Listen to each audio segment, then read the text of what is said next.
Hyundai long ago figured out the way to a car buyer, a consumer's heart. It's very simple. It's content, design, and value.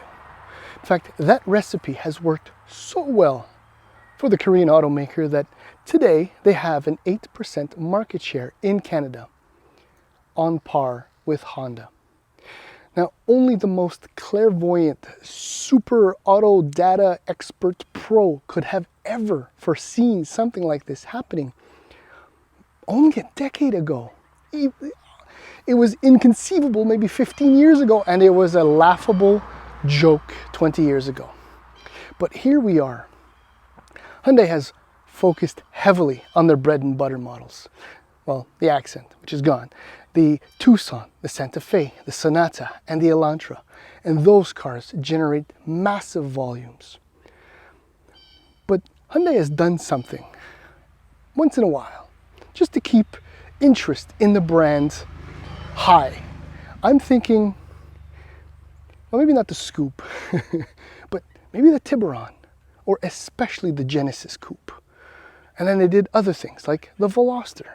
And now they're doing it again, but in a completely different way. The same approach, kind of, because this 2022 Hyundai Santa Cruz is not meant for massive volume. It's meant to demonstrate that Hyundai has a product for you if this is the type of thing you're interested in. This is only meant to complement the Tucson, which is mind-boggling when you think about that because of the insane amounts of money that Hyundai has invested in designing, developing, assembling, marketing a vehicle like this. But the thing is, as with most of Hyundai products, they don't do things half-assed. And the Santa Cruz is probably the second best example of that. The first best was the Genesis Coupe. And then there was the Genesis Sedan, which I didn't mention, which was a spectacular car. And then there was the Equus, but whatever, I'm getting off topic here, I'm sorry. But I think you're starting to get the idea, right? And this Santa Cruz is a perfect example of one vehicle that will generate an enormous amount of buzz, generate very low volumes, but get foot traffic into showrooms, and people will leave with Santa Fe's or Tucsons. Anyhow, this vehicle is really quite impressive because of the attention to detail. It wasn't all that difficult to design because, well, if you look, from the C-pillars on, kind of, towards the front, it's essentially a Tucson. Same for the inside. But it's what they did here, which is really impressive. Anyway, I'm rambling, as I always do. So what we'll do right now is we'll do a little walk around of the Santa Cruz, and then we'll take it for a spin. There are some very familiar things, obviously, about this vehicle, and other things which are quite novel. Here we go. Alright, so as I've said, essentially the Santa Cruz is a modified Tucson. That might be oversimplifying it, but when you look at it from the front, they do share an identical grille, which is really kind of funky and interesting, and especially original, as the daytime running lights are actually integrated into the grille. It's immediately recognizable as a Hyundai, and that kind of touches on the fact that they always reinvent themselves, so they're immediately noticeable and it dates the product. But anyhow, the point is that, look, it really looks good, and the attention to detail on these vehicles, it's what's really crazy. Now this, I've been told, is actually an accessory you can buy to mount a camera, a GoPro. Anyhow, there's something going on here that can be done, which is really incredible. I love that kind of detail, and it's the same kind of setup for each wheel well on both sides, obviously. Now, this little tour of the bed is not going to go as well as it did with the Maverick, because I had my buddy photographer, jack of all trades, helping me out. So that's why everything is kind of already set up. So I've always wondered why other OEMs would not copy the Honda Ridgeline and put an in-bed trunk like this. Well, here you go. Hyundai figured out that it is a brilliant idea, and it is, in fact. It's not extremely deep. I tried to put my suitcase in there and it doesn't fit. This is only about, I'd say, 7 inches deep. There is a drain plug right in the shadow, obviously, so you can actually use that as a cooler, and it is waterproof when it closes. It's also got nice struts, so the open and close function is actually really nice. Okay, so next step. This is one of my favorite details, another one. So the Santa Cruz comes with a retracting tonneau cover, which is going to be difficult to do with only one hand because I'm supposed to pull the lever back. Here. Okay, that's not going to work. Okay, so I'm going to have to do it with the camera hand. Apologies. There we go. So now it locks. And the funky thing is, two things in fact. This thing, the tonneau cover is capable, didn't work. There we go, I got it. The tonneau cover is capable of supporting 200 pounds. I'm actually going to try it. I weigh 190 pounds. I can't wait to see if that'll actually work. And the other thing is that it's relatively well sealed, that you can actually put delicates or stuff you don't want to get wet in there and they will stay dry. Oh, and there's more. Actually, here, let's do that again. Hyundai figured out the bed, much like Ford's flex bed, that, you know, people like to accessorize their beds. So you have all kinds of little tabs and setups where you can, you know, put sheets of 2x4, give yourself or build yourself a 2-tier bed. But there is one thing very important. Hyundai says that this is not a truck. It's just a sport activity vehicle. Yes, I know that's probably a BMW term, but that's essentially the goal behind this vehicle. It's just a very versatile and capable vehicle to do all kinds of fun activities. Now, you know what? I give up. I'm not going to try that again. What's also cool is that, well, there you go. The tailgate is dampened, which is something you don't get in the Maverick. Yeah, it's got all kinds of tie-down hooks. Everything is figured out. And then when you come towards the back, well, the design of the bed or the rear end is just fantastic. I love the way the taillights work, the way the Santa Cruz is stamped, very much like a lot of other trucks I may have just mentioned. Sliding glass in the rear window. It's just really, really cool. My only complaint is that I'm driving an Ultimate, which is kind of weird because I would have liked smaller wheels and maybe a little bit less equipment. So I guess this is when we'll talk about pricing. For this video, I'm going to focus on Canadian pricing. So the base truck is the preferred at $38,499. Next step up is the Trend at the $41,399. And then there's the Ultimate, this one, $44,799. But as always, this thing is absolutely loaded with everything, as Hyundai loves to do when it packages a vehicle together. Okay, standard features, 8-inch touchscreen display, 18-inch wheels, heated steering wheel and seats, Apple CarPlay, Android Auto, and that retractable tonneau cover. I'm going to skip over the Trend because it's just going to take way too long. Once you get into the Ultimate, you get twin 10.25-inch screens. So for the IP and the touchscreen, the 20-inch wheels, the LED, the cooled seats. What else can I tell you? Okay, so if you compare it to, let's just say lengthwise, maybe it's better on this side. Lengthwise, this thing is not that big. Now, when I came into contact with the Maverick the first time, I was impressed as to how long it was. The thing is, the Santa Cruz is a little bit bulkier and chunkier, but it's actually a lot shorter. It's like 10 centimeters shorter, which works out to, can I do the math? I don't know, 4.5 inches, 5 inches shorter overall than the Maverick.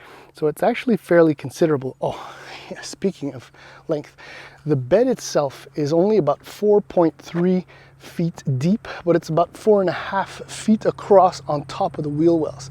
So you can make the necessary arrangements to slide in the old 4x8 sheets of whatever it is you want to slide in there. What else? I guess I've covered everything on the outside. Now you'll have to forgive me. I'm on that road trip still. I don't know. I'm assuming the Elantra video is going to come out after the Santa Cruz. So I drove in this morning to drive the Santa Cruz with an Elantra. So the back seat, it's actually quite cool. It's got a flip-up function, so you have storage under there, which is what you would expect in a truck. But this isn't a truck, remember? I guess I'll slide on board. Getting in and out is very easy, obviously. Headroom is actually pretty damn good. Legroom is great, as you would expect. You could slide through across. There's part of the mess. Okay, so let's get into the front. Look, this is all ultra, total, premium, ultimate stuff from the same stuff you'd get in the Tucson. There's a 10 1/4 inch screen. Let's just slide aboard. Hopefully the bugs will go out. There we go. And there's the other 10 1/4 inch screen. Yes, time and time again.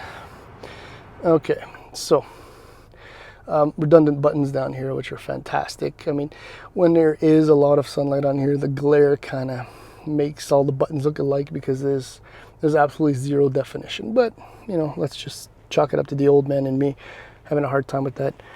Your drive modes. So you press that and you toggle between drive and terrain. And then you use this little toggle switch to go from various modes. So in drive, you have smart, normal, sport. And in terrain, you get your snow, mud, and sand. Not that I can imagine anyone would ever take this off-roading seriously. Look, fit, finish, the materials, everything is just ultra premium and beautiful. There is one shockingly cool difference in this vehicle over the Tucson. Apparently, North Americans don't like wheels or buttons or stuff like that. They like old school shifters. So I'm not crazy. There you go. So they decided for a truck that's not a truck, we'll put in a shifter. Brilliant, brilliant move. Heated, cooled seats, buttons, storage, all kinds of stuff. Anyhow, I think I said way too much. But now's the time to go for a drive. There's still a lot to say about the Santa Cruz, and that's despite the fact that it's essentially a modified Tucson. First is that this is a North American designed, engineered, built, assembled, marketed, polished, you know, detailed only vehicle. That's right, it won't be sold in other markets, at least not at the moment. So that's kind of impressive unto its own. The other thing is that there are two Santa Cruzes, but we only get one of the two in Canada. What I'm trying to say is that in the US, you can actually get a front-wheel drive version with a naturally aspirated 2.5 liter four-cylinder engine. And in the US, they kind of have this love affair with trucks that we also have, but it's a little bit more ingrained, where a front-wheel drive, small pickup, non-truck pickup, could actually do typical daily duties, whereas we would be more inclined to get a Tucson or a Santa Fe.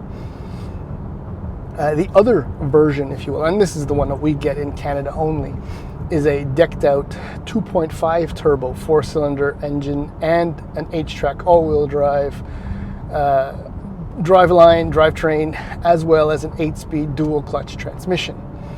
That explains why the base price in Canada is so much greater. I think, like, if we were to compare dollar for dollar, something like $12,000 or $14,000 more than in the US. I forget the exact number, but I think it's under 25, whereas we start at just over 38, if I'm not mistaken. Big difference there.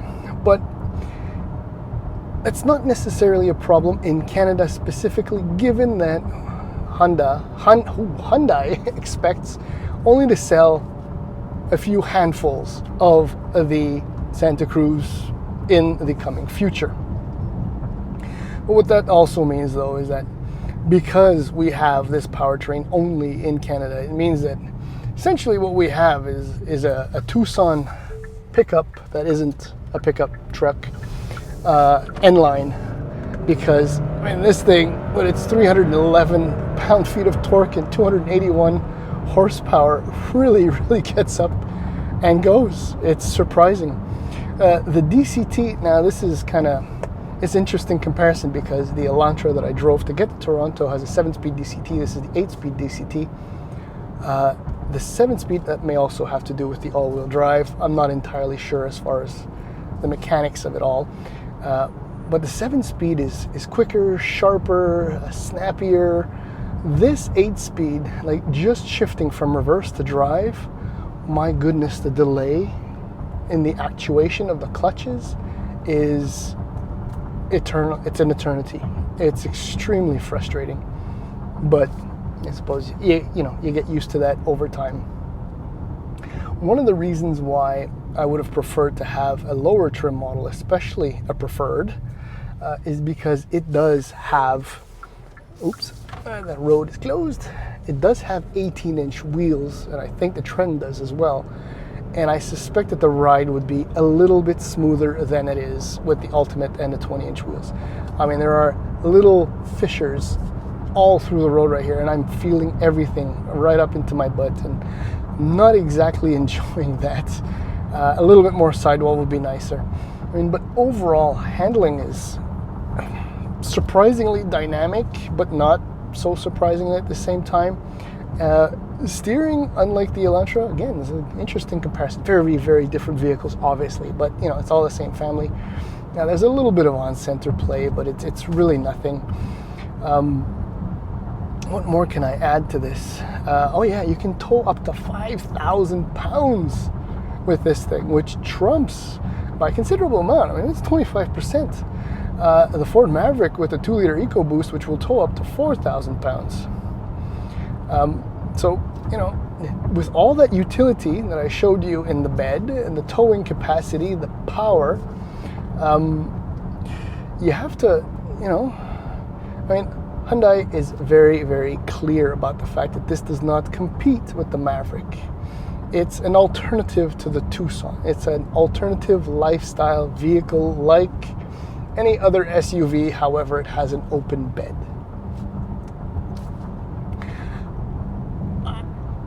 I'm not sure what kind of call to make on this vehicle in Canada because of the pricing.